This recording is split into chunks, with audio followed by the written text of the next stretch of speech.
Então, boa noite. Estamos ao vivo. Eu sou Carla Vanessa,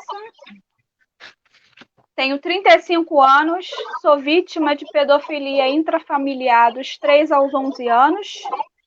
E hoje a minha luta é para que outras mulheres contem, outras mulheres gritem conosco, outras mulheres tenham voz e que eu também consiga processar meu abusador, não aqui no Brasil, porque eu não tenho mais chance, mas fora do Brasil, porque o Brasil é signatário de vários tratados e de fora para dentro eu conseguiria processá-lo.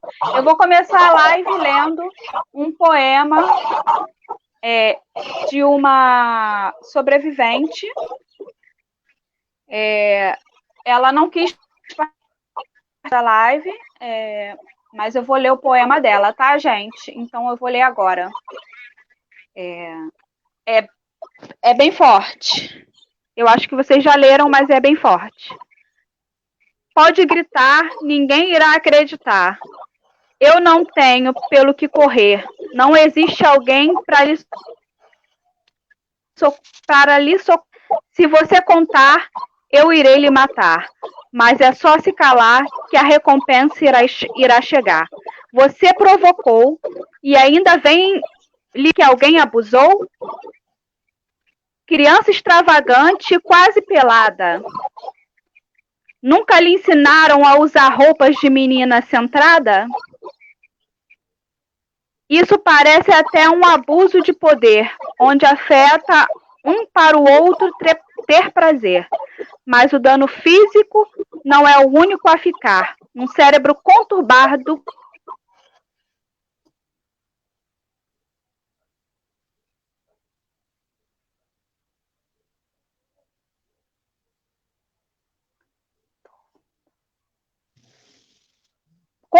para eu.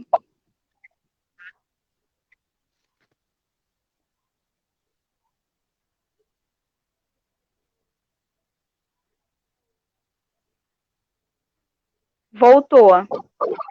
Estão me ouvindo de novo? Sim. Então, eu vou da onde eu parei. O segredo para não ficar doente é denunciar quem quer que seja o delinquente.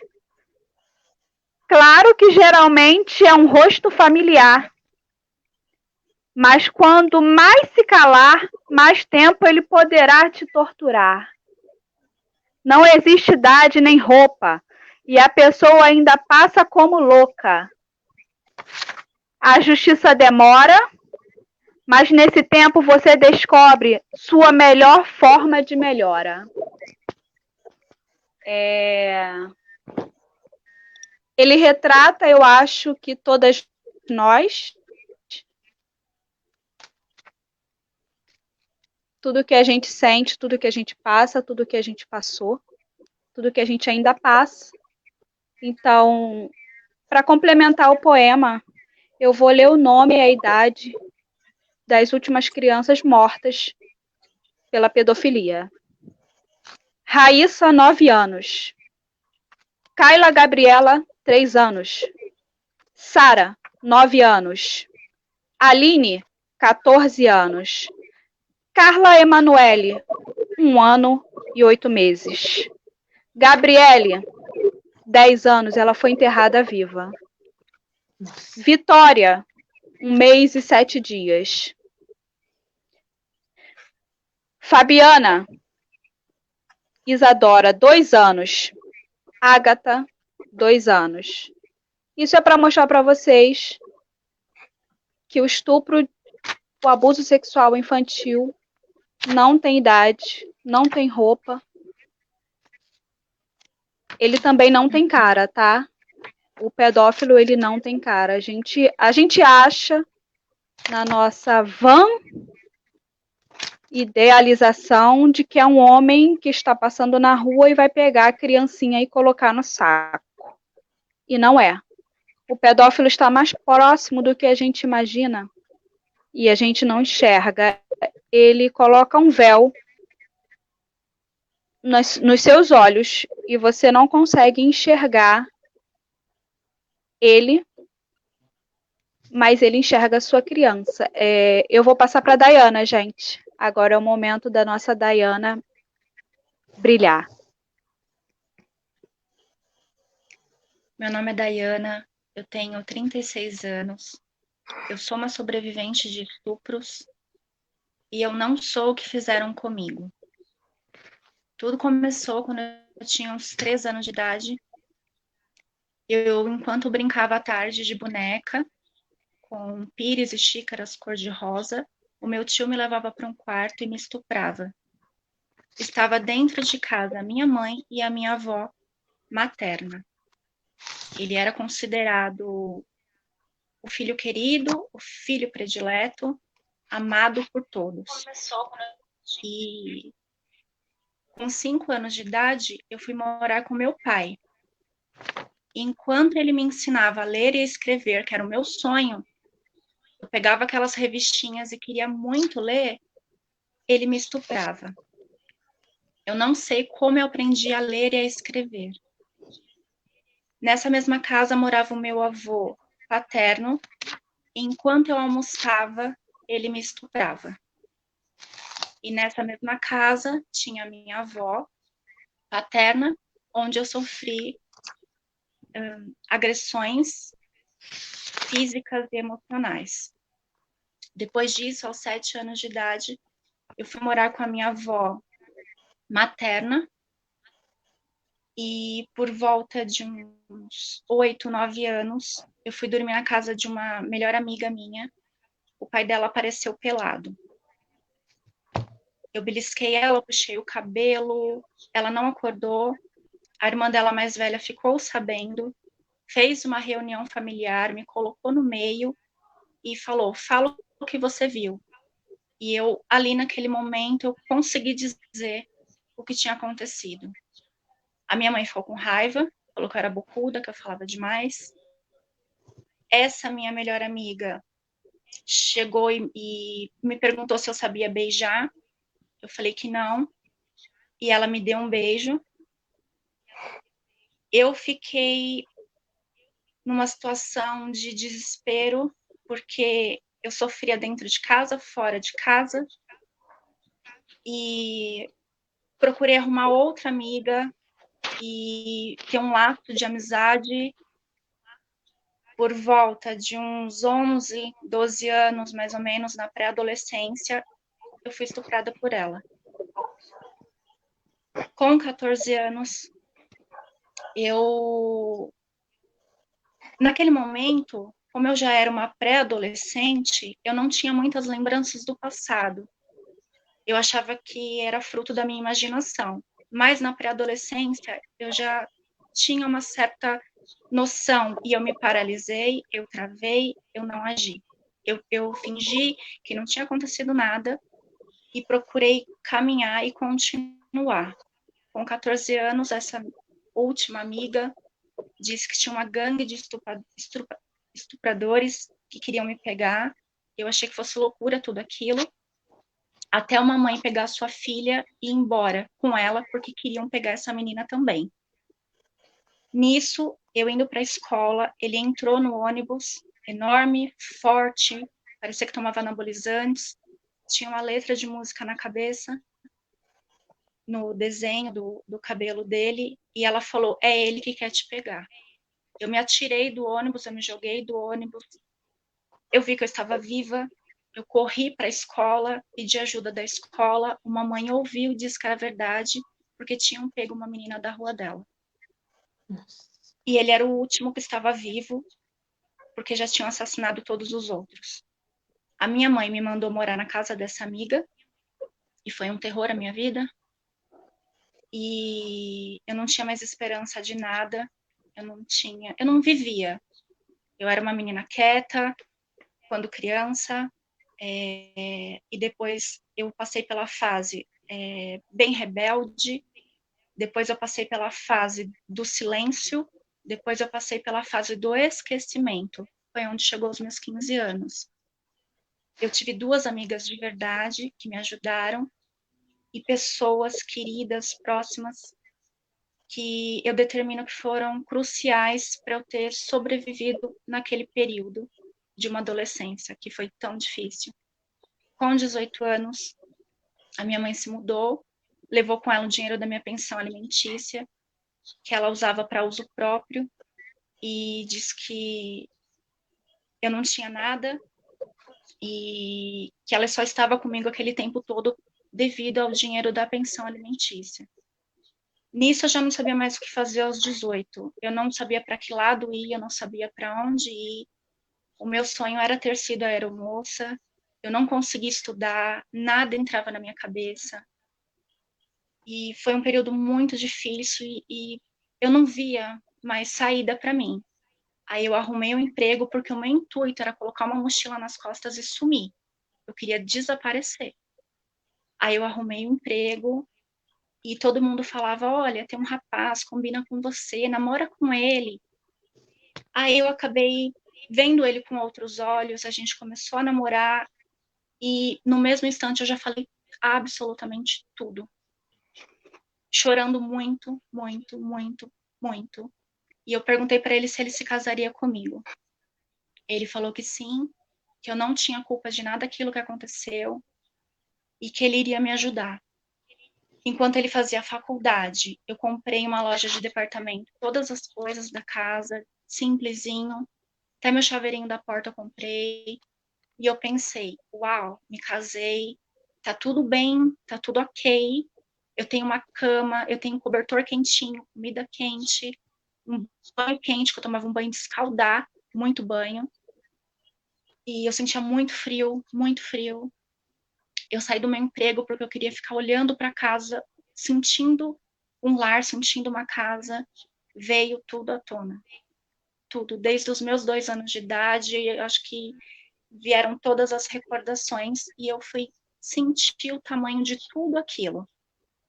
E foi um baque muito grande, foi muito forte, e o meu marido foi me ajudando e da melhor maneira possível. Nisso, eu senti um desejo muito grande de engravidar, de ser mãe, que desde pequena a única coisa que eu fazia era brincar com as minhas bonecas, cuidar das minhas bonecas. Eu era maltratada, estuprada, humilhada, jogada de casa em casa, de um lado para o outro o tempo inteiro. E eu dava banho nas minhas bonecas, eu cobria.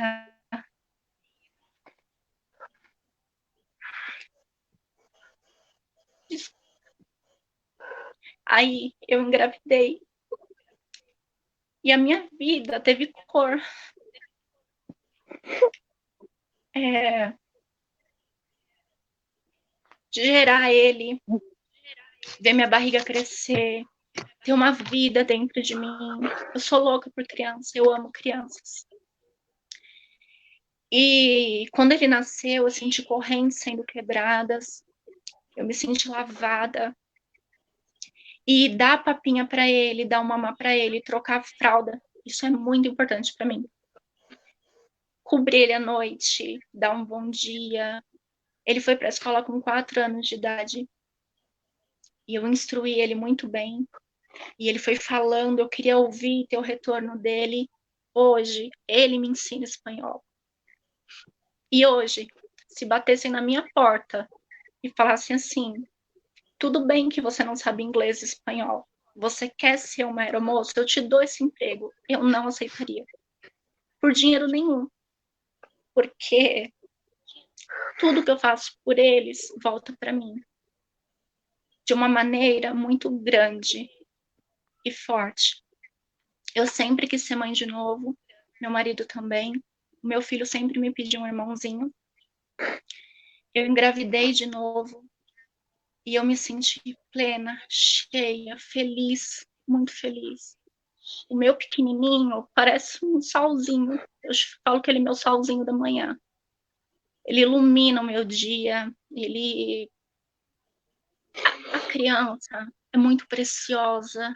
A criança é tudo, gente. De uma maneira.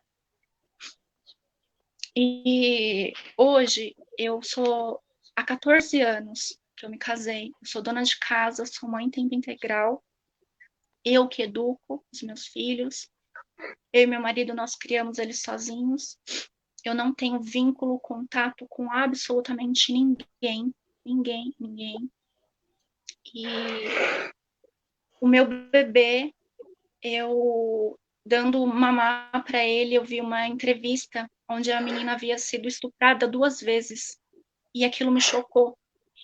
Porque para mim, eu havia sido molestada.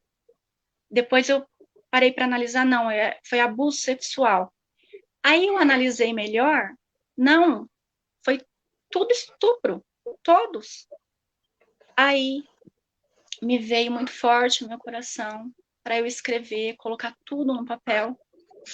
Estou escrevendo desde então para ajudar sobreviventes e para que sirva de um alerta. Porque no meu caso, eu escrevendo, eu pude ver que foram 10 pessoas diferentes. E entre eles, até líder religioso, onde eu era obrigada a ir. Eu era obrigada a ir, né? E aconteceu tudo isso. Hoje eu estou bem. Eu aprendi a lidar comigo mesma. Fiz terapia durante muitos anos. E todas as vezes, assim, que eu me acordo, eu olho para cima, eu olho para um lado, eu olho para o outro. Aí eu penso nos meus filhos, eu vou dar um cheiro, eu vou dar um abraço, eu vou dar um carinho. Isso é uma fôlego de vida. Eu sou grata a Deus pelo privilégio de ser mãe. Eu sou grata a Deus por eles terem me escolhido como mãe. E o meu filho mais velho, eu pensei que eu fosse ouvir coisas boas dele quando ele fosse grande, um homem. E não, ele me trata como uma princesa. O meu nome, Diana, era por princesa. E o meu nome é mãe. O meu nome é mamãe. Então, eu só quero que sirva de alerta que pré-adolescentes abusam, meninas, mulheres abusam, líder religioso. O meu pai era um bancário muito conceituado, muito respeitado. São pessoas comuns e pessoas muito bem vistas por uma sociedade. E hoje eu estou escrevendo, estou me dedicando, estou dando meu relato, estou dando meu depoimento. Por quê? Porque não acabou. Se passaram 30 anos e não acabou. Por que eu estou falando? Porque eu sou mãe. E eu tenho um filho pequenininho, eu tenho um bebê. E como me doeu o poema que você leu, porque é uma realidade, é a nossa verdade. E eu não quero que mais crianças passem por isso. Porque criança nenhuma merece passar por isso. E agora estamos em um período de quarentena. Isso acontece de manhã, de tarde, de noite, de madrugada. Não tem dia, não tem hora. E é isso que eu tenho para dizer para vocês. Cuidem das crianças. Cuidem. Não é só a mãe e o pai. A tia, a madrinha, a professora, amiga de verdade, né? Cuidem das crianças. É o que eu tenho para dizer para vocês. E a qualquer desconfiança, tem um número, gente. Disque 100. A menor desconfiança que você tiver, você pode ligar até anonimamente. Você escutou um choro, você viu uma criança apática ou uma criança agressiva, você não está entendendo por que, que aquela criança mudou de comportamento. Tem um número que você liga, você pode falar em anônimo, é o Disque 100. Ele também tem um aplicativo chamado Direitos Humanos que você pode baixar no celular. Você, adolescente, que está se identificando com a história, que está se identificando com o abuso, agora você está sabendo o que é o abuso, tem um aplicativo que você pode baixar, e eu sei que vocês são antenados na internet, e você pode ligar sem anonimamente. E nós vamos passar para nossa próxima participante. Eu estou vendo que você está muito emocionada. Eu estou vendo que você está bem diferente das outras lives que a gente fez, mas estamos aqui para ouvir você, Luana. Estamos aqui para ouvir você.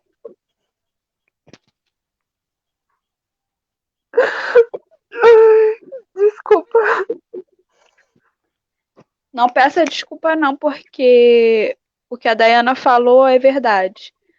A dor tá aqui, gente. A dor não saiu, não. A dor continua aqui. A gente vai carregar a vida inteira.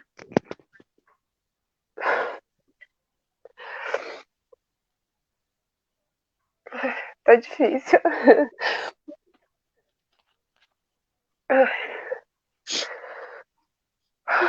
Não, eu vou tentar ser forte aqui, porque vocês têm me ajudado bastante. Eu não pensei que ia ficar tão assim, mas dói ouvir os relatos. Dói demais. Porque a gente sente na pele. E vem um filme na cabeça.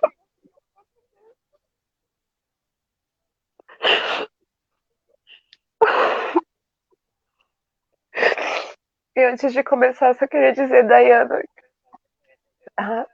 que sonho que todas as mães pensassem assim como você.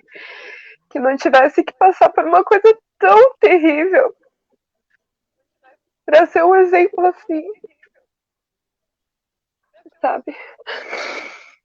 Ai, bom, meu nome é Luana, mais conhecida como Luaninha. Eu fui abusada sexualmente nos meus 3 aos 12 anos de idade. Por isso que eu me identifico tanto com a Carla, porque quando eu li o relato dela, quando eu li a matéria, eu entrei em prantos, porque cada coisa que ela falava, eu sentia na pele, cada coisa que eu li ali, eu senti na pele. E a minha história é bem complicada, é bem longa, porque primeiramente minha mãe biológica, ela me teve, porém não ficou comigo. Ela chegou a me vender por uma pessoa que estava passando na rua, por um carro e uma moto, para pagar as prestações de um carro e uma moto. Eu fui morar com esse cara que me adotou.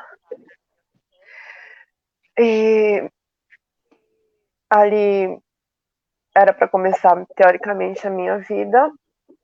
Porém, a mulher dele não gostava de mim, então eu sofri maus tratos desde bebê.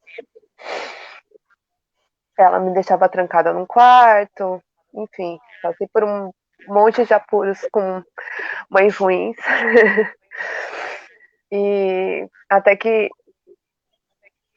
Ai, desculpa, é que é muito confuso para mim contar. Eu não sei se eu vou ser clara. A história é meio bagunçada. Depois de um tempo, eu acabei passando pros avós, que seriam meus avós, teoricamente, morando com eles. Um senhor e uma senhora de idade. E era para mim ter uma família, era para mim começar uma vida. E ele era que cuidava de mim, o senhor de idade, cuidava de mim. E ele cometia abusos comigo. E ele não tinha coragem de olhar na minha cara. Então, os abusos aconteciam enquanto eu ficava virada de costas. E foi muito difícil para mim entender, porque eu não achava que aquilo era um abuso. Eu achava que aquilo era amor de pai, que era carinho. E muito difícil.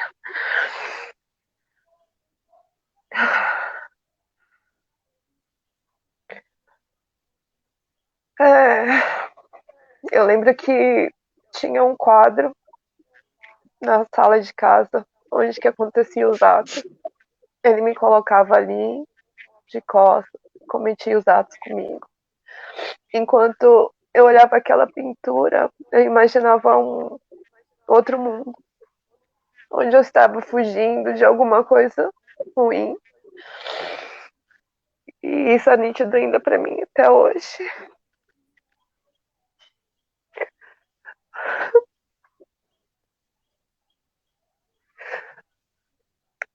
E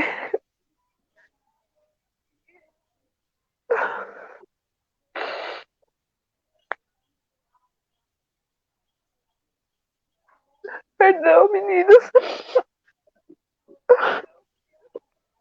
Dá um tempo pra ela. Eu sei qual é esse mundo que a gente foge. Eu criava um conto na minha cabeça ali para fugir daquela dor. E eu nem tinha noção do que era aquilo.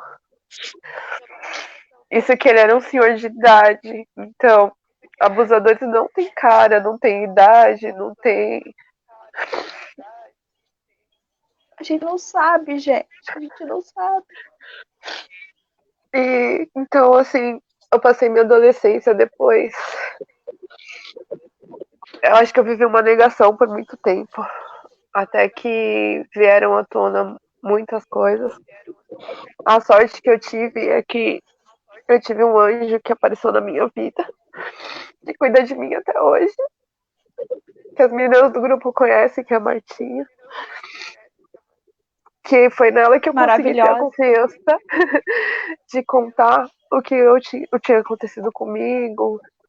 E eu sempre vivi muito em negação. Eu sempre não quis acreditar que eu tinha passado por aquilo. E. Ai, meu Deus do céu. Eu acho que minha história vai ficar mais confusa do que. Mas enfim. Bom, assistindo uma série, veio à tona muitas lembranças. Porque a gente guarda, de alguma maneira, acho que por autoproteção, acho que pra gente conseguir viver, né? Porque eu sempre fui uma criança caixinha, sorridente. né, Luana? Exatamente. Eu sempre fui uma criança sorridente, normal. Porque a gente não tem marcas, né? Visíveis. O que acontece com a gente não é marcado, não tem um sinal ou alguma coisa. Então, foi muito difícil para mim quando eu descobri. E nesse meio tempo, ele acabou vindo a falecer também. Eu tive problemas na escola, eu não consegui estudar, eu queria ser professora, era um sonho. Não consegui, porque eu me sabotava. Então, eu tentei contar para minha família depois o que tinha acontecido comigo, ninguém acreditou em mim. Eu fui apunhalada, assim, literalmente, por cada um deles. No dia que Abusada ele veio, novamente. no dia que ele veio a falecer e no velório, uma da que era minhas tias queria que eu pedisse perdão. E foi muito difícil.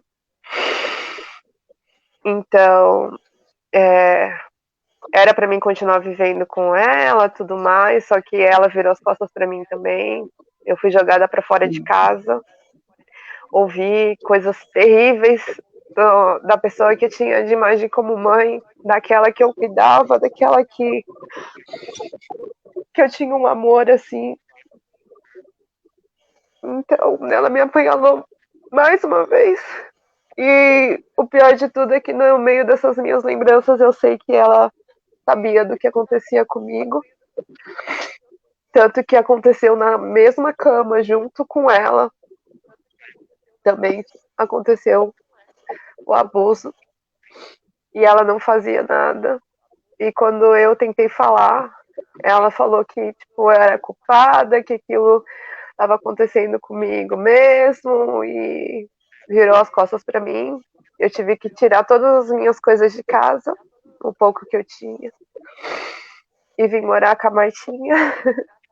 e com a família dela que me acolheu e que me mostrou um outro lado da vida que eu não conhecia, que o que é amor de verdade, o que é você ter uma mãe que está ali preocupada com você, que te cobre à noite, que te dá colo, que tá aí para qualquer coisa.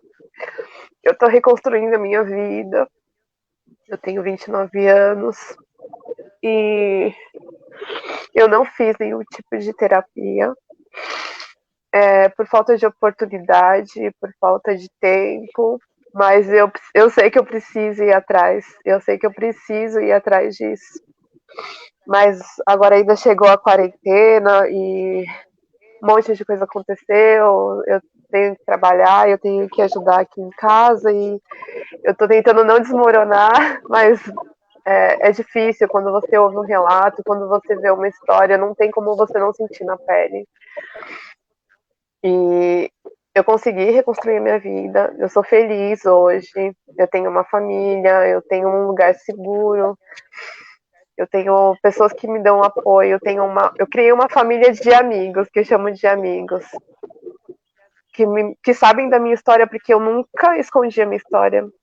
Eu sempre fui, sempre falei, por mais difícil que seja, falar assim, abertamente, assim. Eu, para fazer a live, eu tô assim, tremendo, minha mão tá gelada. Eu tô tentando me segurar aqui, porque não tem como a gente não relatar a nossa história e não passar um filme na cabeça, porque ela é vívida.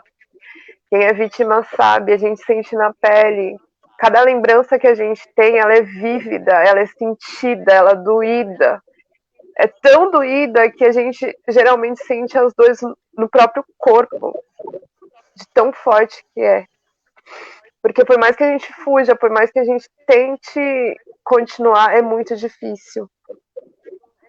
E eu só aceitei participar porque eu confio muito na Carla. Ela sabe disso. Eu tenho muita confiança tanto na história dela quanto no suporte que ela dá para as meninas aqui. E eu tava querendo desistir, mas as meninas lutaram aqui para mim estar aqui. Eu tento sempre passar o melhor. Eu tento sempre manter um sorriso no rosto, um abraço apertado. Tento passar a melhor imagem, porque eu não quero ficar com aquele rótulo de vítima e tudo mais. É muito difícil para mim aceitar que eu sou uma vítima, tanto que eu escrevi uma carta para mim mesma, porque a dificuldade de falar vítima, a dificuldade de falar eu fui vítima, é muito difícil. Às vezes eu conto a minha história e eu não acredito que a história é minha. De tão assim que é. Bom, eu consegui reconstruir, eu vou um dia de cada vez, sempre com um sorriso no rosto, cabeça erguida, tentando dar o meu melhor, não só para mim, mas para as pessoas. Eu só vim falar aqui porque eu realmente quero gritar para fora mesmo, porque eu acho que a gente precisa colocar para fora. O mundo não está preparado para ouvir as histórias. As pessoas não estão preparadas para estar aqui, sabe? Tipo, todo mundo finge que nada acontece, sendo que está acontecendo do lado, sendo que tem alguém passando por isso, e as pessoas preferem colocar debaixo do tapete. Isso eu acho um absurdo, porque são tantos casos, tanta coisa que acontece, que a gente tenta fechar o olho e não pode, a gente precisa falar. É doído, provavelmente para quem está aqui e não é vítima, vai ouvir e vai ficar indignada, mas é para sentir mesmo, porque se não for assim, se as vítimas não derem cara, se elas não falarem, ninguém acredita, porque a primeira coisa é, não, é mentira, não, olha o que você está falando, e não é assim que funciona, essa é a realidade que a gente vive. E eu também me descobri assexual, já tem um tempo. Eu vou falar basicamente do meu ponto de vista, porque tem muitos termos, tem muitas coisas. Não é só ser assexual, é várias coisas. Então, eu sou assexual, eu me descobri há pouco tempo, eu também estou pesquisando sobre, tentando me entender melhor. Não quer dizer que por causa do abuso eu seja, porém, há uma probabilidade pequena que seja assim. Então, eu não tenho vontade, desejo de estar com alguém, de ter alguém ao meu lado. E eu fico bem assim. Só que também tem a dificuldade das pessoas entenderem isso, porque aqui no nosso mundo meio que abrange o sexo, né? Então é muito difícil. Falar que você é sexual é tipo, como assim? Você não tem desejo? Por quê? Qual que é o seu problema? E não é um problema, ET, é uma realidade. Então, eu sou é sexual, real.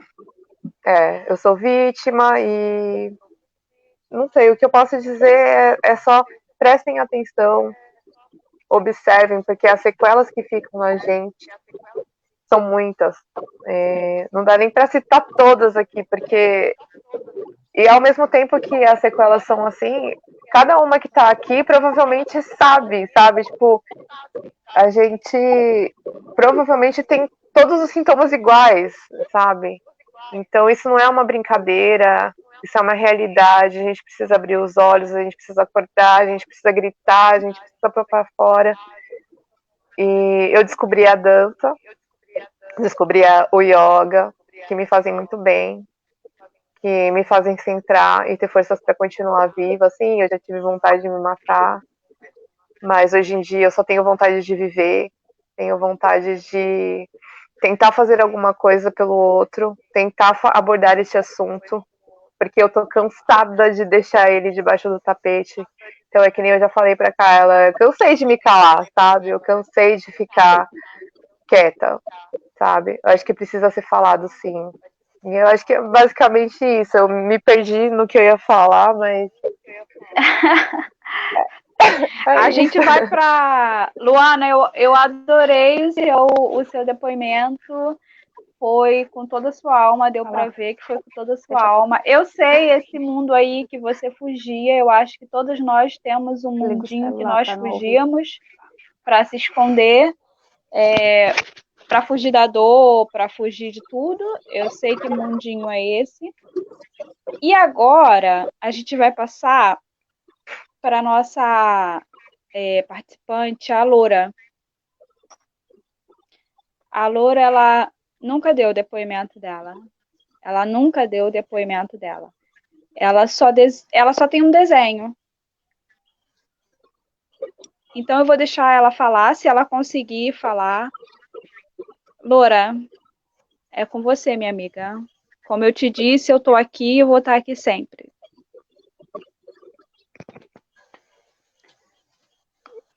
Não sei se vai dar para vocês verem. Dá para ver? Deixa eu botar você na Bom. tela principal. Esses são um de muitos.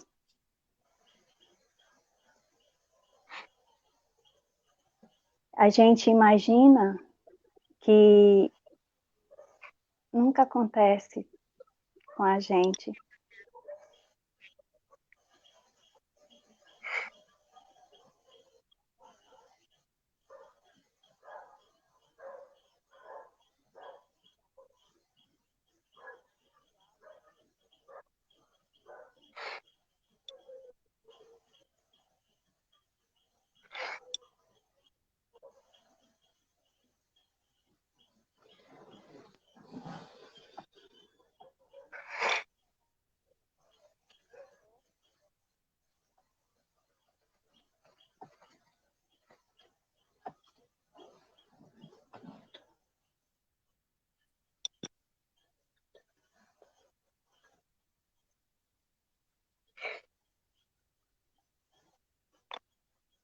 Gente, aconteceu alguma coisa na live que eu não tô ouvindo? Ou vocês pararam de ouvir também? Eu estou ouvindo. A Loura só Eu não tô ouvindo tá a Loura. aqui. Eu também não. A Loura não tá. Eu não tô mais ouvindo a Loura. Eu não tô ouvindo nem vendo a Loura. Eu não estou vendo Eu Loura acho nem que ouvindo. eu acho. Eu acho que. Eu acho que Peraí. ela não tá mais. O nome dela não tá aparecendo. Ela tá. É. Aconteceu alguma coisa aqui no programa mesmo. Peraí. Peraí. Vou botar a Loura de novo. Loura.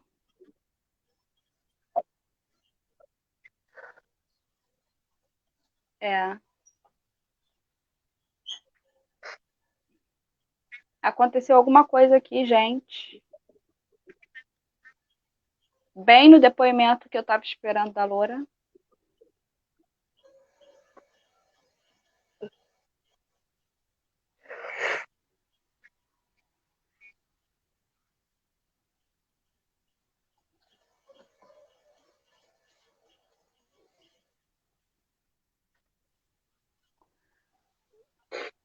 Gente, eu não consigo voltar.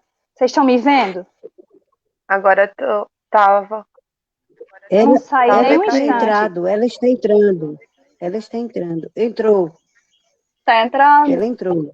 Gente, eu não saí, eu fiquei aqui o tempo todo. Foi alguém que apertou em alguma coisa. É, A voz está distante. foi. Vai, Loura, pode continuar. Estão me ouvindo agora? Estamos Estou, ouvindo. estamos sim. Pronto. Estamos. Pode Como eu falar. falei, como eu estava falando, tem pessoas, né, que sofreram esse tipo de coisa e nem sabem, né, porque perdi o fio da meada, Carla. Volta, mostra a sua foto de novo. Pode ficar calma. Eu não sei se dá para vocês verem. Não sei se vai dar para vocês verem, mas é Escreva um para nós. desenho. Enfim, aqui, olha. Olha, a folha está amassada porque faz tempo que foi feito esse desenho. Ó. E esse desenho, como diz a Carla, ele é gritante, porque ele está pedindo socorro e às vezes as pessoas olham, passam por cima do desenho e não se dá conta de que é uma criança ali por trás do desenho. Um adulto difícil, uma criança presa em um adulto difícil. Isso acontece, a maioria das vezes, com pessoas de dentro do seu seio familiar. Né? A mãe, de repente, protege o filho e diz, você não pode dormir na casa do vizinho. Mas aí, tem dentro de casa e entra pela porta da frente, sem pedir licença. E você não sabe em quem pode confiar. E para vocês que não sabem, ninguém sabe até hoje da minha família, o que aconteceu comigo e com mais duas crianças. Não vou falar porque as crianças, uma diz que simplesmente não quer mais que essas lembranças lhe atinjam. A outra era muito bebê e não lembra. Mas eu não consegui fingir de faz de conta que não aconteceu o tempo todo. Como a Luana disse, uma hora a ficha cai e você diz, pô, foi realmente o que aconteceu. Eu passei por isso e não sabia. Como a Luana disse, a Carla, a gente acha que é carinho, porque a pessoa vem dizendo que é carinho, é a maneira que tem de amar, é a maneira que tem que cuidar, e que alguém tem que ensinar. Para a gente precisa aprender. Usa uma pelo amor da outra. Usa a criança pelo amor que ela tem pela outra. Se não deixar fazer com ela, vai fazer com a outra. Foi o que aconteceu. Muitas e muitas e muitas e muitas vezes.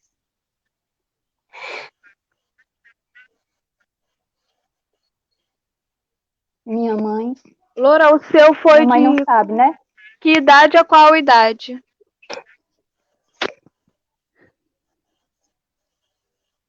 Eu lembro que eu tinha 5 anos.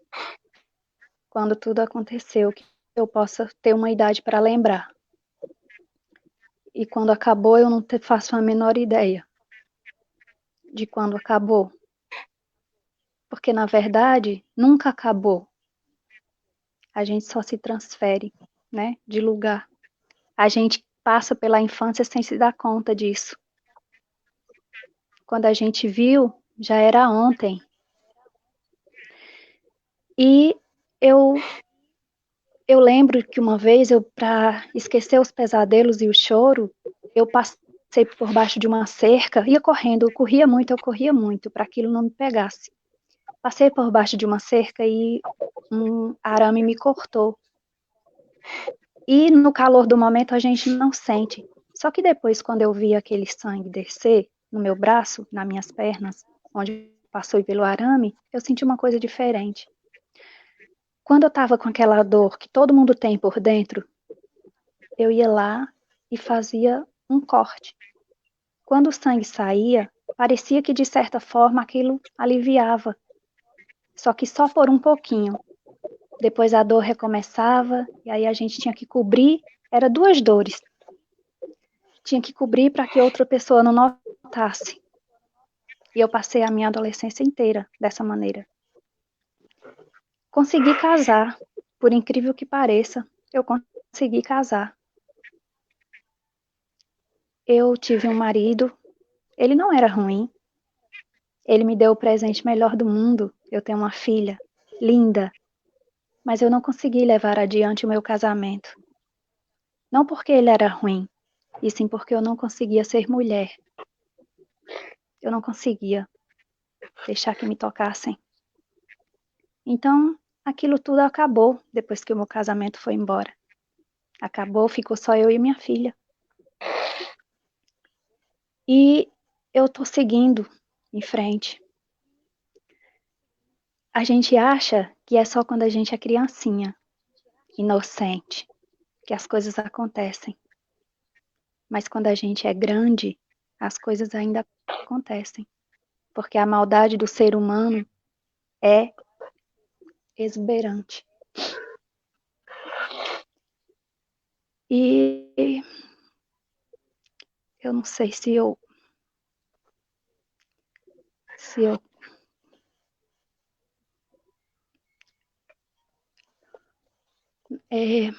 gente, eu estava trabalhando há 2 anos atrás, dia 21 de maio, fez 2 anos.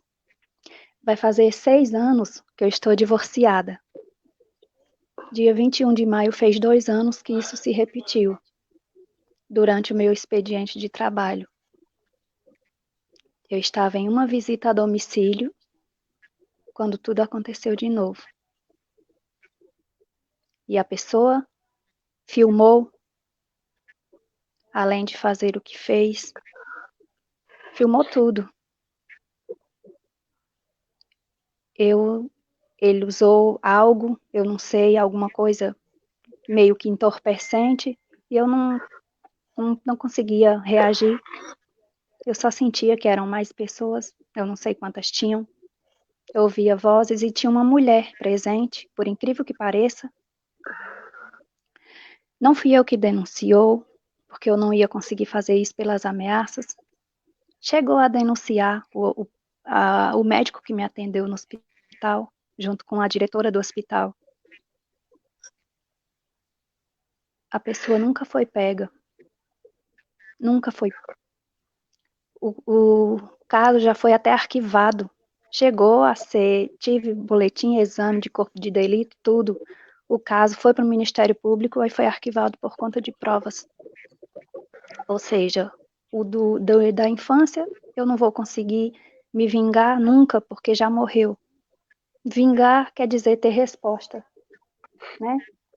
E esse de agora, infelizmente, para a justiça, eu vou ter que apelar para que outras pessoas sejam vítimas, para que a polícia possa pegá-lo. Eu nem sei se eu devia ter contado isso tudo, mas, como diz a Carla, já entrou na chuva é para se molhar. Se minha família chegar a ver esse vídeo, essa era a única maneira que eu tinha de contar porque se passaram 32 anos e eu nunca contei, não seria hoje que eu ia contar, se não fosse dessa maneira. Me desculpem. Se quiserem provas, eu tenho como provar. É isso. Carla. A Cássia tinha dito que tinha uma pergunta para você, mas ela ainda não fez a pergunta para você, mas eu vou passar para a próxima participante e quando ela perguntar depois do relato da Laíde, eu te falo qual foi a pergunta, tá, Loura? Porque tinha uma perguntinha específica para você. E impunidade eu acho que é para todas nós que estamos aqui, as 6. Uma de nós teve justiça. Todas de nós somos mulheres injustiçadas. Todas nós somos mulheres que nunca teremos justiça. É com você, Alaide. Pois não, boa noite. Boa noite a todos. Eu sou a Laíde, eu sou nordestina da Bahia, eu tenho 60 anos, mas ainda sou uma criança, porque a criança que existe em mim não morreu. Aquela criança que com 5 anos foi violentamente abusada, ainda está aqui, aquela menina ainda está aqui dentro de mim. E eu estou aqui 60 anos, gente. na qualidade de professora, na minha formação professora, sou pesquisadora, ativista social, voluntária, porque o que eu sofri naqueles abusos, quando eu me dei por conta que eu já era adulta, eu disse para mim mesmo que eu não queria sentir mais dor. Eu não queria mais pensar, apesar que não sai da gente, mas eu não queria mais pensar. Eu queria lutar. E eu comecei uma caminhada. Há 11 anos eu trabalho como sobrevivente, eu trabalho com as crianças e adolescentes. Eu me aprofundei, me lancei nesse mar, no qual acidentalmente eu fui jogada, né? Mas graças a Deus cá estou. Eu prefiro questionamento e reflexões para conduzir o meu papel de protetora e defensora das crianças nessa reunião de sobreviventes. Eu me pergunto assim, qual é o comportamento da sociedade atualmente? Como é? Qual o objetivo desse meu trabalho? Eu posso responder que o objetivo do meu trabalho, como vítima de pedofilia, eu sei que é muito difícil tentar e lutar contra as raízes do mal, que é alimentada por uma gama de pessoas sem caráter, mas devemos ter coragem de enfrentar essa luta, devemos fazê-lo pelo bem das crianças que ainda não foram molestadas. Antigamente eu trabalhava em prol das crianças que eram vítimas de abuso. Hoje eu já vejo o meu trabalho ter uma outra visão. Eu quero trabalhar para lutar pelas crianças que, graças a Deus, ainda não foram pegas, não tiveram ainda contato com o molestador, com o abusador, com o pedófilo, com o predador. Meu trabalho é conscientizador e educativo, onde eu faço palestra em escolas, pesquisa, gosto de atuar em conselho, nos conselhos tutelares, vou aos promotores, eu peço que me dê uma oportunidade como voluntária, porque lá, vocês sabem que lá os agentes de saúde e as famílias se movimentam muito nesse campo, nesse lugar, e isso é muito bom para quem trabalha com essa questão do abuso sexual, porque a gente vê as coisas muito claramente. Foi muito bom para mim o período que eu fiz um trabalho por lá. E eu vejo assim, como a sociedade trata as crianças vítimas de abuso sexual no Brasil. Como é que eu vejo isso? Eu me pergunto, como é que vocês veem isso? Eu acho assim, que a maioria, eles fecham os olhos. Enquanto o predador pega as crianças e faz uma verdadeira teia de horrores com elas. Invade a inocência, contaminam a mente em sua pureza, adoecem o corpo e matam a alma das vítimas. Matar as emoções e a alma da vítima. E quanto à sociedade, o que ela tem feito? Eu vejo, estou falando por mim. Cala-se, silencia. E o pior é que ainda tem quem defenda pedófilo. Eles dizem, muitos dizem, que pedofilia é doença. Agora eu quero fazer uma pergunta à sociedade. Ele planeja, manipula, usa, abusa, fere, acusa e ameaça. Onde está o sintoma dessa doença?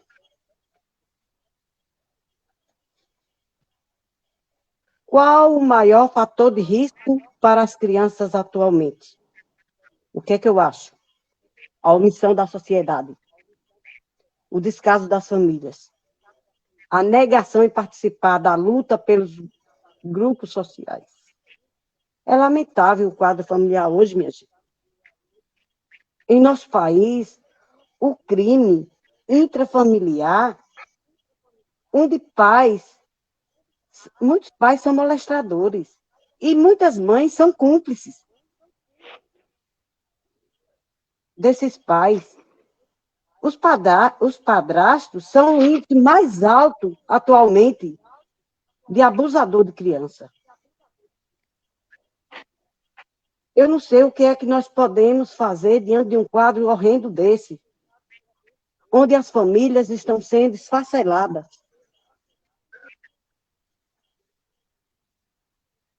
E a indiferença, o fingir que não vê, que vai contaminando toda a sociedade. Porque eles escondem a verdade ou silenciam, e mesmo que estão em defesa da criança, as crianças ficam sem opção. A sociedade e a vítima de pedofilia. Eu acredito que nós, sobreviventes, devemos lutar contra a cultura que protege o pedófilo e que o público, ou seja, as vítimas, as pessoas, escrevam suas histórias. Há um abuso de poder manipulador em meio a tudo isso, onde tira a nossa posição de vítima de pedófilos e nos põe como criminosos sexuais. Eles tiram a culpa deles e jogam na gente. Isso é irreal. Há uma inversão de fato. E isso é para nos calar. Qual o propósito que eu acho de tudo isso? Qual é o propósito? Eles silenciam e nos calam. Então, eu acho assim, que nós nos reunimos porque nós estamos acordando. Porque nós estamos tendo coragem. Porque através da dor, a gente sabe que tem um cavalo ali na frente, que a gente vai montar naquele cavalo e que nós vamos partir para uma batalha para ganhar uma guerra. Porque nós temos muitas crianças assim, indefesas que estão precisando da gente. Muitas crianças que estão nos seus lares, inocentes a dormir, que não podem ser abusadas, não devem ser abusadas. Porque nós temos que fazer o nosso papel, cidadão, de mães. Ninguém vai conduzir melhor a saída desse labirinto que os próprios sacrificados. Ninguém vai lutar melhor por nós do que nós.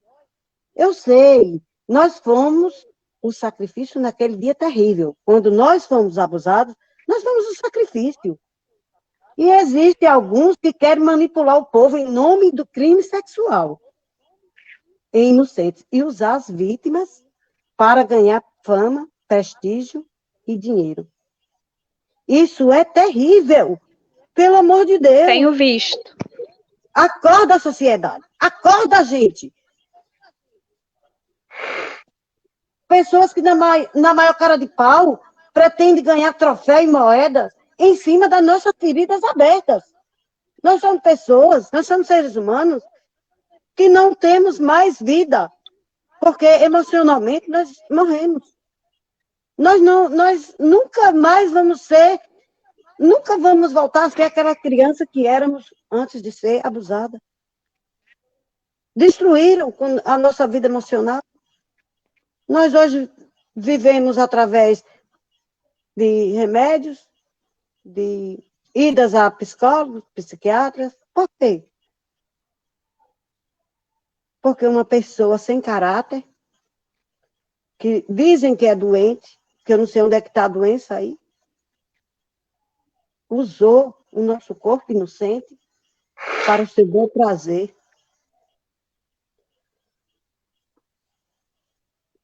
Eu me vejo no enredo, sem culpa, me sentindo culpada por ser vítima de um desequilibrado moral. E o mais horrendo é você crescer numa luta desesperada para encontrar-se consigo mesmo. É isso que nós passamos. Todo dia a gente luta para tentar se encontrar e nunca chega. A gente sabe que a gente foi vítima de uma pessoa sem pudor, sem caráter, que busca vantagem profissional, troféu, moeda, ascensão ao poder, em nome da morte social, emocional e psicológica de algum inocente. E esses inocentes somos nós aqui que estamos aqui, nós seis. Fomos nós e somos nós. Porque não houve quem gritasse por nós, não houve quem lutasse por nós, não houve quem nos defendesse e não houve quem nos desse a nossa liberdade. Porque nós estamos presos em nós mesmos. Isso, para mim, é o mais terrível embate contra a pedofilia, é saber que existem pessoas que ganham dinheiro em cima de nossa história. Os pedófilos, agora, no século XXI, estão agindo como nunca. Ainda mais com a quarentena. Só muita oração. Só podemos orar. E quem realmente se preocupa em combater é eliminado. Não tem oportunidade. É esquecido socialmente. Nós que trabalhamos, nós somos formiguinhas. Quem já ouviu falar de Alaide Almeida nesse trabalho? Eu acho que quase ninguém. Tanta gente fala sobre pedofilia e só teorias. Teorias. Quando eu me vejo, que eu me lembro que quando eu comecei, que tinha pessoas trabalhando com pedofilia, eu disse, meu Deus, agora pronto, eu encontrei uma pessoa que junto nós vamos ajudar as crianças. Até hoje. Isso já fazem 11 anos. Foram sonhos meus cortados. Além de ser molestada, tive meus sonhos cortados. São muitas as teorias, mas falta a prática. As práticas. Eu preciso de resultados. Eu quero ver os artigos que comprovem as práticas inseridas, as avaliações com resultado positivo, de pesquisador, que eles provem que estou errada. Porque eles dizem que eles fazem e acontece, que não sei o quê, não sei o quê. E as crianças nunca foram tão abusadas como estão sendo atualmente. É muito triste eu acompanhar as informações, as análises, os índices, onde a população pensa e lança a seguinte declaração, que eu vejo sempre. Eles dizem que o sistema é pedófilo. Como uma vítima, uma sobrevivente, como é que uma vítima e uma sobrevivente, como eu e vocês, podemos nos reerguer diante de fatos tão comprometedores, onde ninguém tem compromisso com os nossos casos, em nos dar uma luz, em nos ajudar de alguma forma, de ter projetos voltados para nós, de ter casas de apoio para nós, de ter leis que nos ajudem a andar, nos ajude a melhorar. Que não prescreva os crimes. Isso. E eu fico assim, imaginando, e eu fico pensando, e ainda colocam a política no meio, uma coisa que eu quero falar, eu preciso falar sobre isso. A política no meio de nossa causa. Nós não precisamos da política no meio de nossa causa, nós precisamos das pessoas, de homens que tenham honra e que se comprometem em nos ajudar. Nós não precisamos da política, porque a política, nós sabemos que a política, ela sempre vai ser, diz que é a política pública, mas ela é partidária. Eles dizem que é separado, mas não é separado, porque nós não estamos vendo resultado em nossas vidas, em nossos casos. Eu não sou a favor nem contra governo nenhum. Eu sou a política. Nenhuma pessoa que pensa nas crianças em proteger e defender vai ficar atrás de bastidores, atrás de arranjar alguma coisa através de política. Nós podemos fazer tudo com a ajuda de Deus. É isso que eu tenho a dizer. Eu quero terminar essa minha fala. Eu preciso ler aqui que eu copiei. Algo importante. É rapidinho, eu me perdi aqui. Ah, sim, o 7 aqui. O comportamento das vítimas diante da sociedade. A nossa voz não pode mais ficar em silêncio. Como viventes, o nosso sangue, que corre velozmente, clama por justiça. Nós somos as vítimas e o nosso papel hoje não é nos juntarmos ao silêncio, e sim abrir a boca e bradar. E você, que é sobrevivente, solte a sua voz. Nós estamos aqui. Vai sempre existir em algum ponto desse país, em algum ponto desse mundo, alguém que vai dar a mão, alguma vítima, alguém que é vítima. As famílias, cuidem de seus filhos, cuidem de seus filhos. Não deixe seus filhos à solta. Cuide dos seus filhos. É isso que eu tenho que dizer. Que Deus tenha misericórdia de todos nós. Obrigada, Laide. E antes de passar para a próxima participante, Loura, a pergunta é a seguinte, Loura. Você disse que se casou. Antes de casar, você buscou terapia?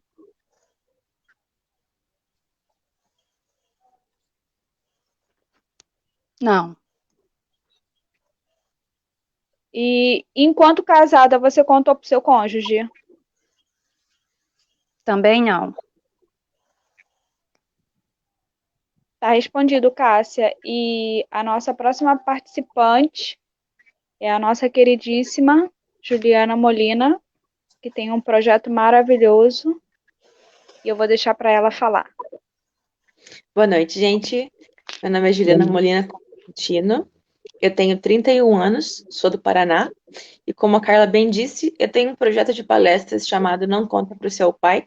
Já falo um pouquinho mais sobre ele para vocês, mas vou fazer uma retrospectiva bem rapidinha aqui para introduzir a minha fala, para vocês entenderem quem eu sou, por que eu faço o que eu faço.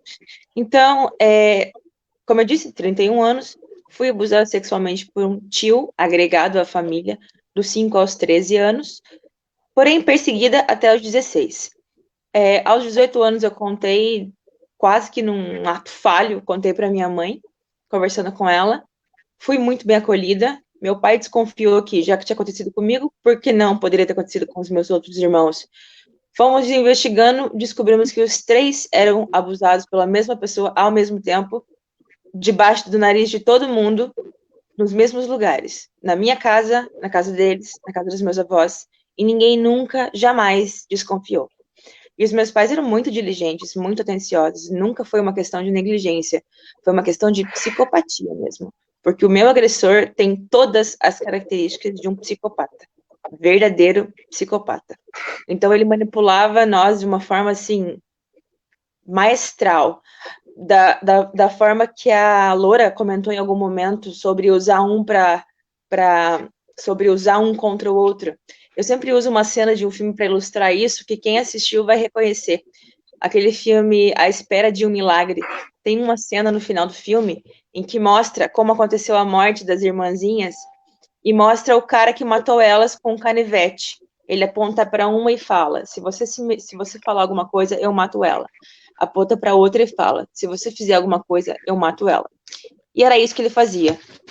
Enquanto eu achava que estava deixando, entre muitas aspas, ele abusar de mim e protegendo os meus irmãos, ele usava a mesma estratégia com o meu irmão para fazer com que meu irmão não reagisse aos estupros.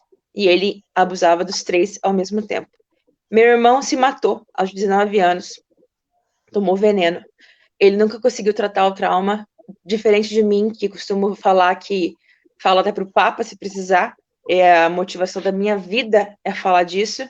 Ele não conseguia lidar com o assunto e ele se tornou uma pessoa extremamente impulsiva, compulsiva, totalmente descontrolada emocionalmente. E um dia, por causa de uma bobeira, ele não aguentou a pressão, tomou veneno e 4 dias depois morreu. Isso já fazem 8 anos. E é uma ferida que nunca fecha. Então, esses desgraçados, eles não destroem só a vida da pessoa, eles destroem a vida da família inteira, da comunidade inteira. Eu, aos 18 anos, fui para Curitiba cursar Direito, porque eu queria saber o que eu podia fazer contra ele, né? Ao longo da faculdade, muito frustrada, descobri que nada. Porque na época em que aconteceram os fatos, a lei era outra. Não poderia mais ser feito nada. Ou, se fosse hoje em dia, poderia. Mas naquela época já não teria mais o que fazer. Meu irmão, que era a principal vítima, que poderia ser representado pelos meus pais ainda, não conseguia falar sobre o assunto. Posteriormente morreu, então realmente não tinha o que fazer sobre isso. Terminei Direito, voltei para minha cidade, fiquei trabalhando no Ministério Público por quase 2 anos. Foi aí que surgiu a minha primeira oportunidade de falar sobre o assunto. Fui convidada para dar uma palestra numa escola há 4 anos atrás e nunca mais parei. Essa foi a origem do meu projeto. Eu tomei gosto, eu já queria fazer isso há muito tempo, mas aí eu vi que precisava muito, porque a cada palestra que eu dou, sem exceção, surgem um ou vários casos de abuso sexual onde eu falo. Qualquer manifestação minha, qualquer vídeo, qualquer depoimento que eu faço na internet, chove pessoas depois me falando que passaram, ou estão passando, inclusive, por situações parecidas. Então, assim, eu não consigo me ver enquanto pessoa, enquanto vítima e ativista da causa, não fazendo isso. Não tem a menor possibilidade de eu não usar a desgraça que aconteceu com a minha família inteira para alertar os outros e prevenir, porque eu sempre penso assim, se eu tivesse tido na minha época de criança uma palestra na minha escola em que eu soubesse que o que acontecia comigo não era normal, que eu não podia deixar, que aquilo era uma violência, porque comigo era sutil, diferente do meu irmão, que era com violência real, ameaça. Ele quase matou ele estrangulado 3 vezes enquanto estuprava ele. Isso foi meu próprio irmão que me contou. Então, eles agem de muitas formas diferentes, eles são muito espertos. Eles soube manipular a situação de forma que nenhum dos 3 tivesse a ideia de comentar com o outro sobre o que acontecia e manteve os 3 irmãos sendo abusados ao mesmo tempo, debaixo do nariz de todo mundo. O nome do projeto, Não Conta Pro Seu Pai, foi um insight que eu tive um dia de usar essa frase que eu escutei aos 5 anos, do que eu me lembro que talvez tenha sido o primeiro episódio de abuso. Eu me lembro até da roupa que eu usava, eu me lembro de onde eu estava, que hora era mais ou menos, o que estava passando na televisão, eu me lembro de todos os detalhes, como se fosse uma cena de um quadro vivo na minha memória. E ele, depois de abusar de mim, enquanto eu assistia Pica-Pau na televisão, às 9 da noite, eu não sei nem como, era mais ou menos isso, porque já era noite, eu me lembro, ele me falou: não conta pro seu pai, senão ele vai ficar triste com você, tá? E eu nunca mais lembrei disso. Um dia essa frase explodiu na minha cabeça do nada, e eu lembrei e comecei a refletir sobre ela. E resolvi que ia usar essa frase como a bandeira do meu projeto, e eu sempre conto a minha história para explicar do que se trata, né? Porque eu acho muito significativo essa frase, a tentativa desde o início de incutir em mim, vítima, a culpa por alguma coisa que era absolutamente culpa dele. Ele era um monstro da história, ele era o pedófilo, safado, perverso, imundo, não eu. Mas eles tentam a todo custo convencer que nós queremos, nós gostamos, nós procuramos. E o pior, com o tempo, eles adestram a vítima e fazem com que, de fato, a vítima procure, muitas vezes, mas porque ela já está completamente condicionada. É como se fosse um reflexo. Ela só responde ao estímulo. Mas ela não quer. É só como se fosse um bichinho adestrado mesmo. E quando a criança começa a crescer e entender isso, ela começa a se sentir suja, culpada, envergonhada, responsável, e aí a famosa síndrome do segredo, que se estabelece e faz com que os abusos se arrastem por muitos anos, até que alguém passa a parar, né? Eu faço essa divulgação pelo Instagram, pelo Facebook, e ao vivo também. Agora, em tempos de quarentena, não está sendo possível, mas eu faço palestras também para escolas, para pais, para professores. Atualmente, eu faço psicologia, estou no meio da faculdade, e estou fazendo psicologia porque quero trabalhar com crianças. O maior sonho da minha vida profissional, associado à minha missão de vida, é cuidar de quem passou por isso e evitar que outras tantas passem, orientando desde a base, trabalhando com as pessoas pequenininhas, para que elas saibam que ninguém pode encostar nelas, que não é nem questão de consentimento, porque é regra, ninguém pode encostar nelas. A gente tem que lembrar que nem todo abuso é dolorido. Se você focar a educação sexual da criança num toque ruim, quando o toque for bom, ela não vai ter noção de que aquilo não pode. Então, tem que ser muito incisivo nisso. Não pode. São áreas íntimas, privadas, de uso e toque exclusivo de quem os tem. Não pode. Para finalizar, já que eu sou advogada, embora não exerça mais, quero passar algumas informações para vocês, porque eu sei que tem bastante dúvidas sobre isso. Primeiramente, reforçar o que a Carla falou sobre o Disque 100. É um canal muito seguro, muito seguro. Para vocês terem ideia da dimensão da subnotificação, inclusive, desse problema no Brasil, em 2018, houve mais de 200 mil denúncias de abuso e exploração sexual por esse canal. Então, considerem que o Brasil tem uma subnotificação enorme. Então, para cada uma que foi denunciada, existem tantas outras que não foram. Nós vivemos uma pandemia de violação sexual infantil, infanto-juvenil, há muito tempo. Só que ninguém vê, ninguém quer ver, não interessa. Porque enquanto não acontece com você, com a sua família, é mais fácil não enxergar, é mais fácil viver em negação, como algumas das meninas falaram aqui. Porque enquanto não dói em você... Então, gente, se vocês suspeitarem de que algo esteja acontecendo com alguém, diz que 100 é um caminho legal, porque você pode dar várias informações que você tenha, mas não precisa se identificar. Também dá para fazer esse trabalho, assim que você souber, se você acha que alguém está sendo abusado. Peraí, mãe! Vou ter canjica. Tá, já vou. Se você acha que alguém está sendo abusado, se alguém vem e conta para você, te relata, isso serve para professores também, que muitas vezes nem sabem o que fazer. Te relata um caso desse, Conselho Tutelar, Ministério Público, delegacia é um pouco complicado, porque, principalmente com crianças, porque eles ficam muito inibidos e não pode não ser legal, mas é muito, muito importante. Não vai ser você que vai afastar a criança do agressor, o adolescente do agressor, mas é através da sua intervenção que esse assunto vai chegar nas pessoas certas e que eles vão poder tomar as medidas que vai afastar essas duas pessoas. Então, é o começo da corrente da impunidade ou da justiça. Se a primeira pessoa que teve contato com o caso resolver lavar as mãos e não fazer nada porque não é problema dela, aí nada vai acontecer. Aí você vai estar sendo mais uma peça nesse campo nesse vasto universo de impunidade que nós temos no Brasil e no mundo.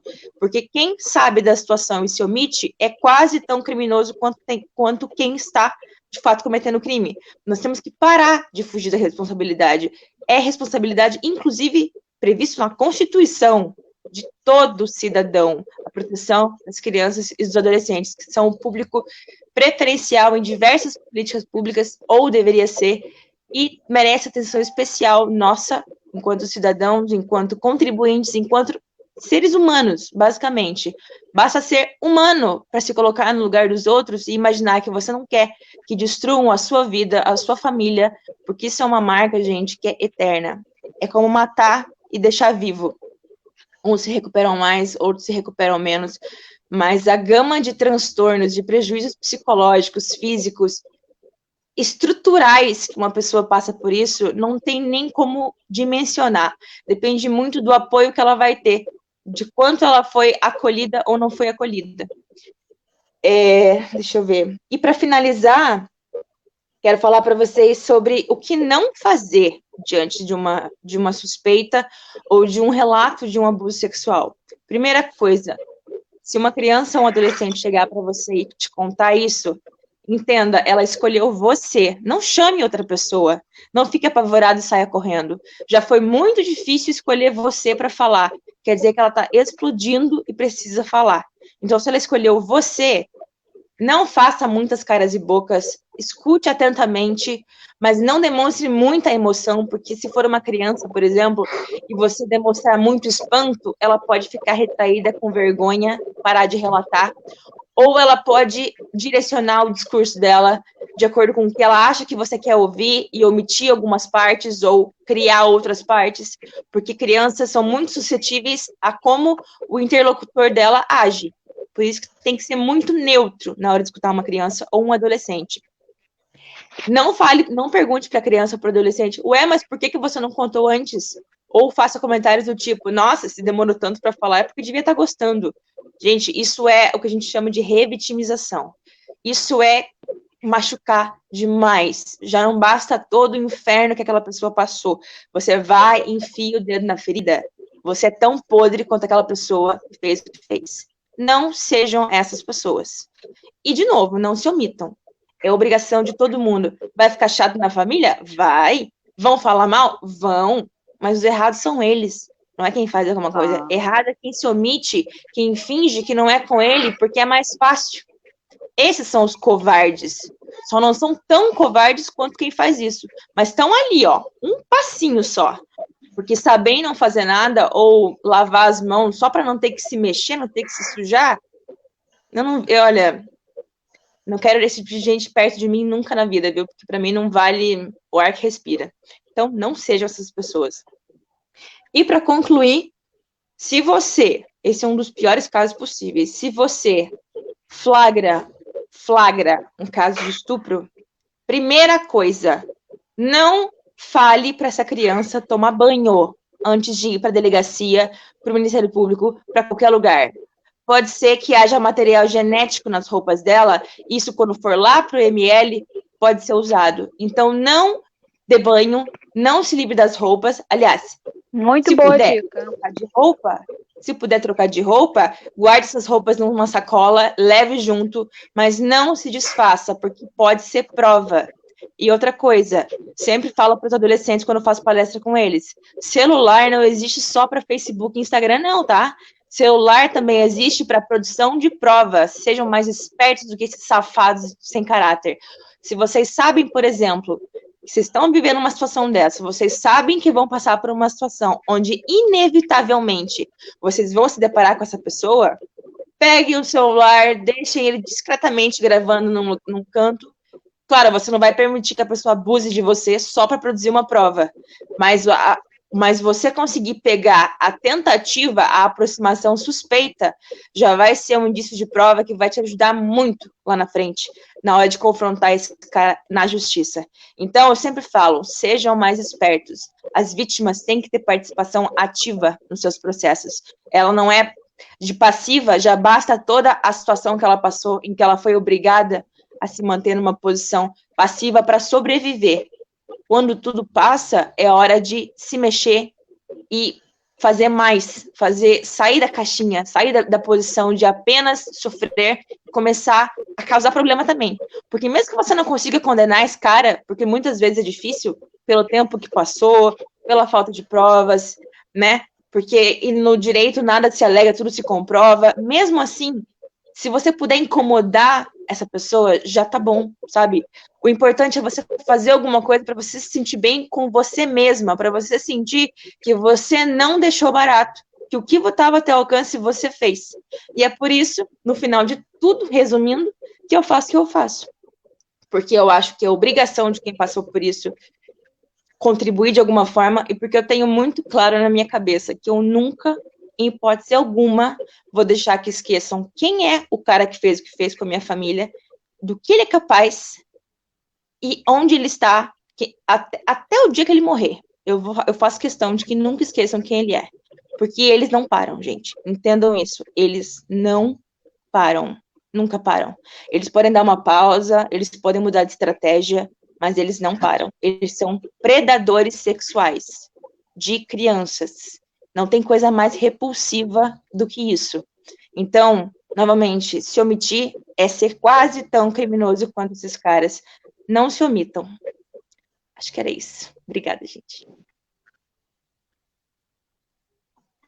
Então, gente, eu falei muito superficialmente sobre o meu caso, né, para deixar vocês falarem, porque o meu caso eu já conto aos quatro ventos, para quem quiser ouvir, para quem quiser saber.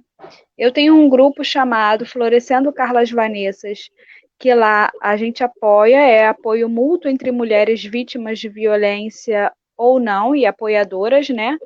Onde as mulheres podem relatar, às vezes, pela primeira vez, o abuso que sofreu. Eu recebo relatos de senhoras, de jovens, e eu escuto todas, oriento como posso, a casa de centro, apoio à vítima, a mulher de violência,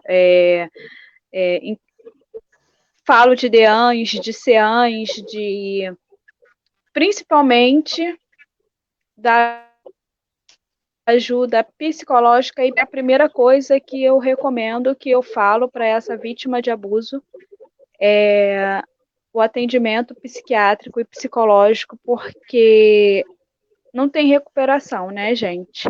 Tem gente que consegue sem, mas realmente são poucos, é bem difícil. Na hora que a caixinha, eu digo a caixinha em alusão a tudo que eu passei, quando a caixinha explode, o negócio vem à tona de um jeito que você não consegue mais controlar. Eu vou falar uns sintomas e talvez algumas de vocês tenham os mesmos sintomas. Eu tenho ansiedade, síndrome do pânico, eu tenho tendência suicida, eu tenho depressão profunda, eu uso 4 tipos de remédio. Eu hoje tenho uma perca de cabelo incrível, que eu não sei se é devido aos remédios ou se é devido ao estresse pós-traumático, né? Tudo que eu revelei. E a minha história, eu não vou contar aqui porque eu acho que eu já contei aos quatro ventos. Inclusive, eu enfrentei o meu abusador, como a Ju deu a dica. Eu filmei ele confessando o que ele fez, e eu coloquei a cara dele em todos os lugares, e eu tirei ele da zona de conforto. Se ele achava que estava confortável e que ia sempre violentar crianças, ninguém mais tem coragem de deixar uma criança perto dele, porque eu tirei ele da zona de conforto dele, e isso me dá muito orgulho. Isso e meu grupo me dá muito orgulho, e hoje eu vejo que eu passei tudo o que eu passei, não que a gente tenha que passar, mas eu passei tudo o que eu passei para saber, para entender todas essas mulheres, para entender o que a gente sente, o que realmente a gente sente, o que realmente a gente vive, como vive, né? Porque não vive, sobrevive, como é a nossa hashtag, eu sobrevivia, porque a gente não vive, a gente sobrevive. E eu queria deixar aqui mais uma vez o aviso para as mães. O pedófilo, ou simplesmente abusador, predador sexual, porque esse termo pedofilia, muitas vezes as pessoas entendem como doença e para mim não é. Eu acho que para a vítima nenhuma mas para algumas entidades é doença. Eu, para mim, chamo oportunista, né? A ocasião faz o ladrão, então a oportunidade faz o estuprador. Eles maquinam e eles estão sempre um passo à frente de você, mãe.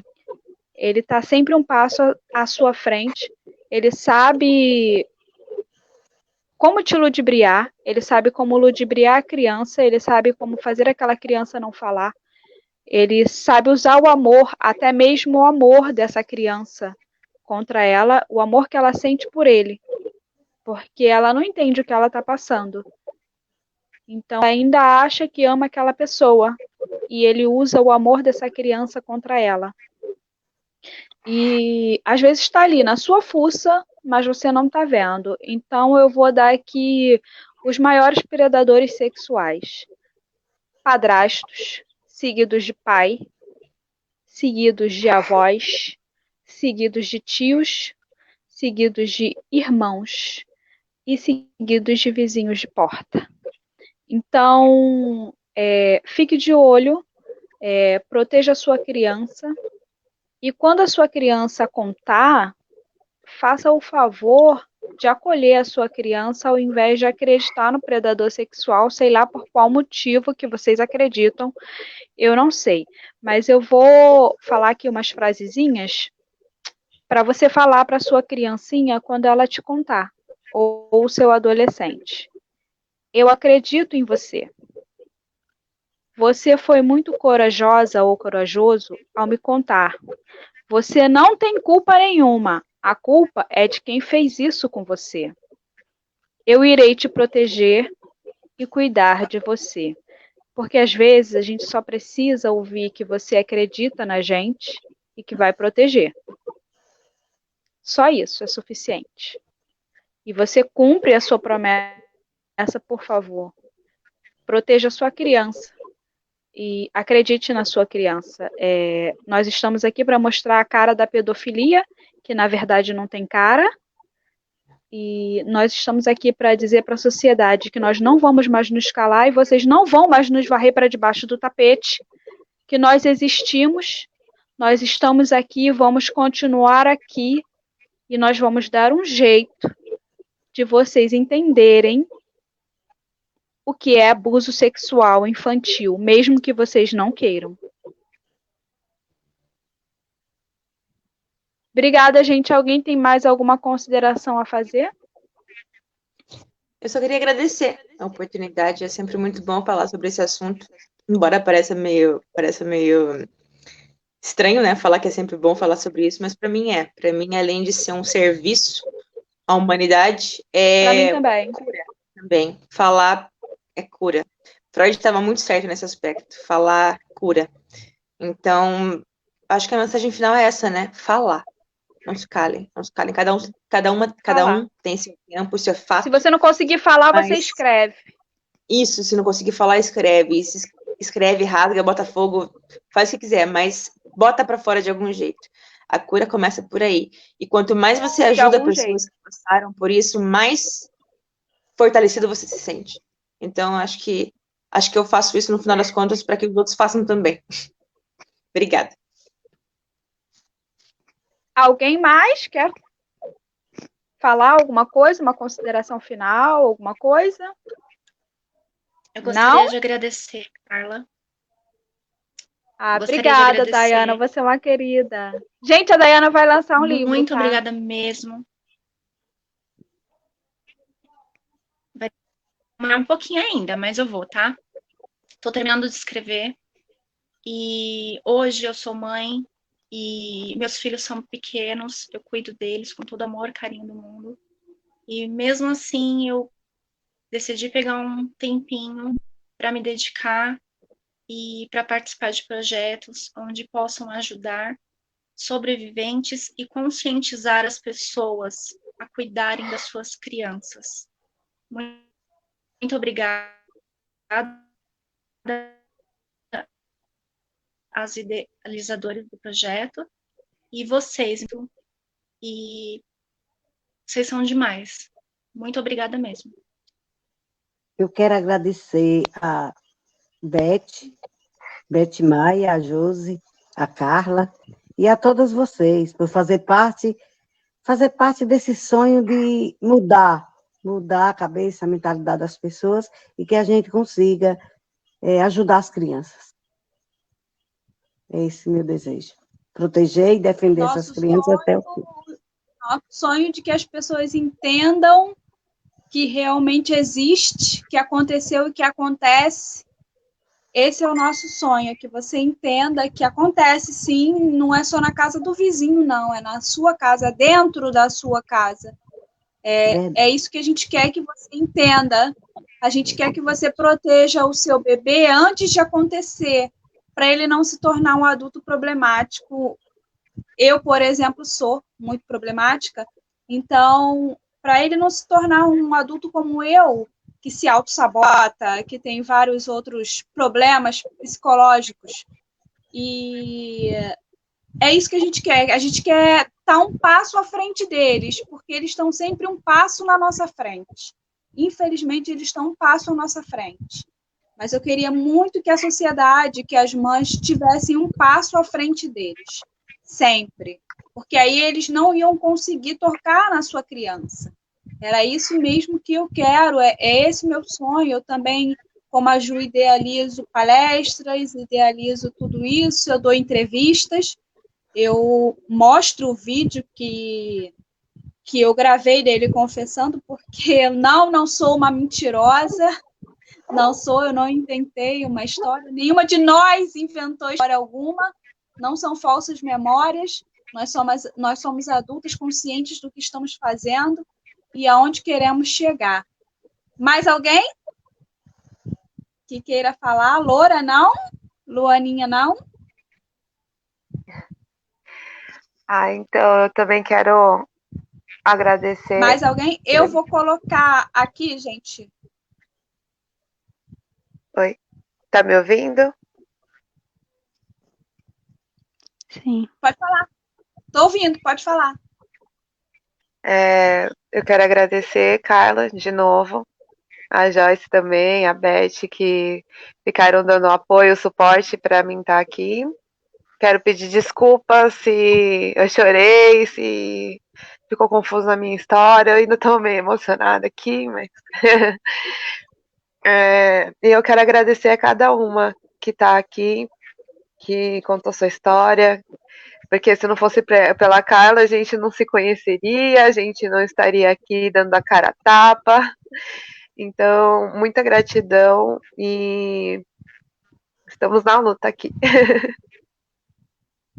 E como acontece lá no grupo, quando eu faço live, gente, eu acho que algumas de vocês não fazem parte do grupo Florescendo Carla Vanessa, a Luana faz e a Laura faz, mas como acontece lá no grupo, a gente sempre ouve música nas lives. E hoje eu vou botar essa daqui, ó, para finalizar a nossa live,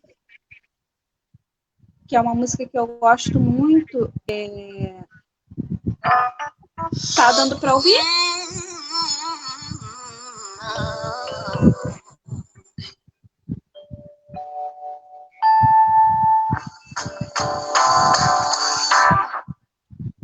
Se a vida fosse fácil como a gente quer, se o futuro a gente pudesse prever, eu estaria agora tomando um café, sentado com os amigos em frente à TV.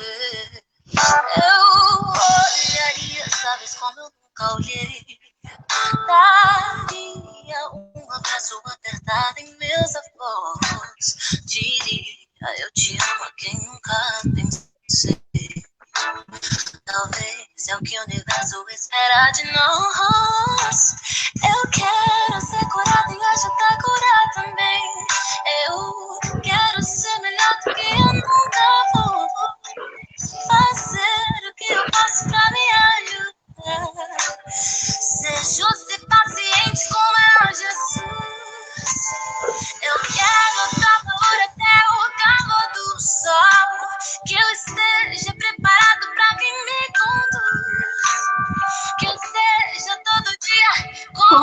girassol de costas pro escuro e de frente pra luz. Eu quero todas vocês de costa para a escuridão, de frente para a luz. Amém.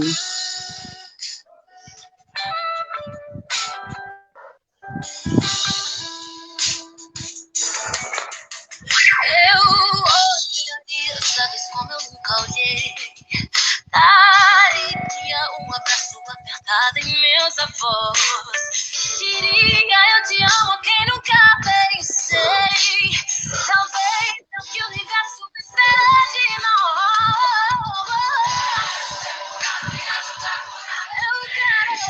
Eu quero ser curado e ajudar a curar também.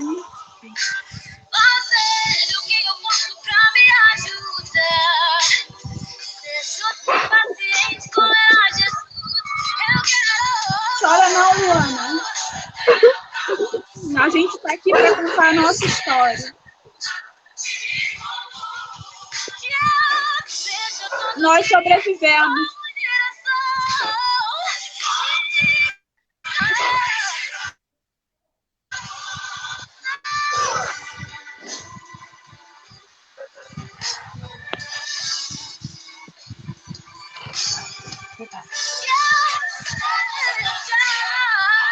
Eu vou encerrar a live aqui. Que nós sejamos como girassóis. Beijo, gente. Foi maravilhoso estar aqui com vocês. Tchau.